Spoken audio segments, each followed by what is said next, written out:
गुरु जी की सारी संगत को गुरु पूर्णिमा की लग लग बधाइयाँ। ओम नमः शिवाय, शिव जी सदा सहाय। ओम नमः शिवाय, गुरु जी सदा सहाय। जय गुरु जी, शुक्राना गुरु जी। संगत जी, हर एक के जीवन में गुरु का होना बहुत ज़रूरी है, क्योंकि गुरु ही एकमात्र ऐसी पावन शक्ति है, ऊर्जा है, जो हमें भगवान तक पहुँचने में सहायता करती है। और संगत जी, सोचिए कि हम तो कितने सौभाग्यशाली हैं कि हमारे पास इतने प्यारे गुरु जी हैं, जो कि हमारे भगवान का ही अवतार हैं, शिव शक्ति हैं। हमें तो उनकी शरण प्राप्त है, हम उनकी संगत का हिस्सा हैं।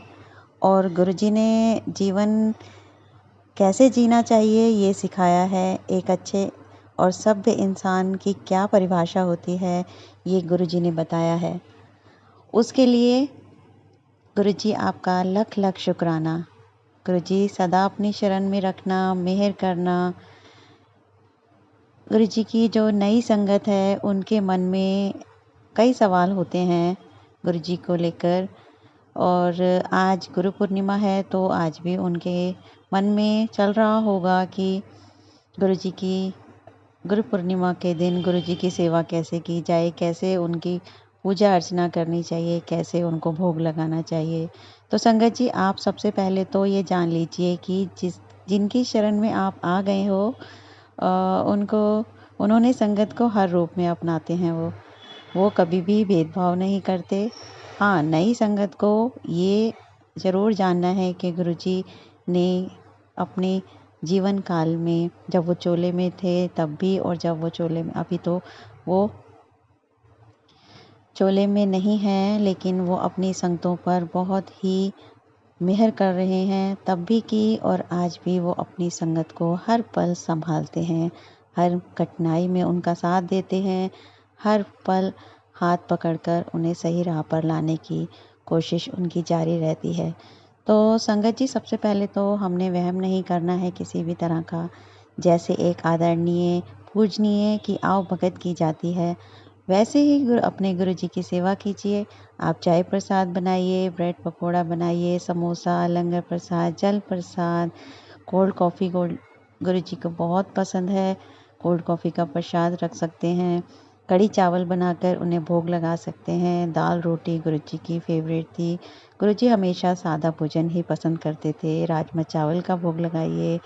जो आपको लगता है आप गुरु जी को खिलाना चाहते हैं, गुरु जी सब स्वीकार करते हैं। संगत जी, वो कभी भी उनके किसी भी तरह के कोई भी, आप ये मत सोचिए कि हम ये नहीं खिला सकते या कुछ नहीं, ऐसा कुछ नहीं है। आप जो आपको अच्छा लगता है, दिल से, आस्था से, जो आप गुरु जी को भोग लगाना चाहें वो लगाइए। और प्रसाद को संगत जी कभी भी दोबारा गर्म नहीं करना है। ये इस बात का आपने बस ध्यान रखना है। जो प्रसाद, लंगर प्रसाद, चाय प्रसाद या कुछ भी आप गुरु जी को भोग लगाते हैं, तो उसको यूं ही उनके चरणों से उठाकर माथे से लगाइए और पूरे परिवार में बांट दीजिए।